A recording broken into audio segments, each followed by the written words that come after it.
à tous.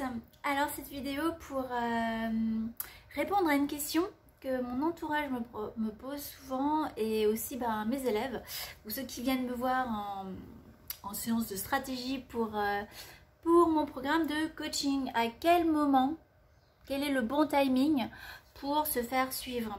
Et en fait, pourquoi les gens viennent me voir pour se faire suivre? Et voilà, donc moi je partage vraiment ce qui a marché pour moi.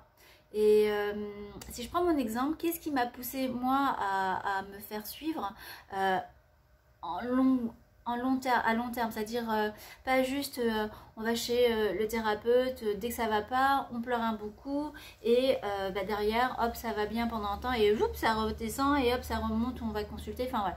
Moi, à un moment donné, je me suis rendu compte, parce qu'après avoir fait ça pendant 15 ans au moins, que ça m'intéressait de vraiment mettre des choses en place, de changer moi, changer mes manières de faire, tout ce qui m'a emmené finalement, enfin, tout ce qui m'avait emmené à la souffrance que je ressentais qui voilà, où on se rend compte que on répète les mêmes schémas. Donc l'idée c'est d'aller taper dans le fond du programme, dans ce qui est reprogrammé, enfin programmé, pour reprogrammer et du coup recréer sa réalité différemment en fonction de ce dont on a réellement envie et transcender ces schémas limitants, croyances limitantes qui nous emmènent en fait vers des schémas de souffrance.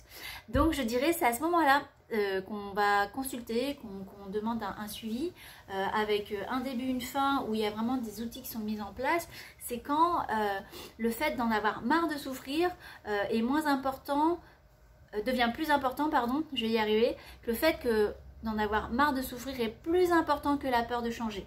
Bien sûr, en fait, on a tous peur de changer. Et encore récemment, je disais à une amie, oui, c'est un timing, c'est un moment donné où quand on aura marre de souffrir, tu seras prête à changer. Et ça, c'est nous qui décidons à quel moment on est prête un petit peu à faire ce saut dans le vide. Et en même temps, ce saut dans le vide, il est tellement magique parce que ça fait tellement du bien de se libérer de ces schémas, on a tous conscience de ça, de choses qu'on répète dans les relations familiales, amicales, amoureuses, professionnelles, où on se dit, mince, je me rends compte, je conscientise que je répète des choses, mais comment faire? Parce que ça crée de la souffrance et j'y arrive pas.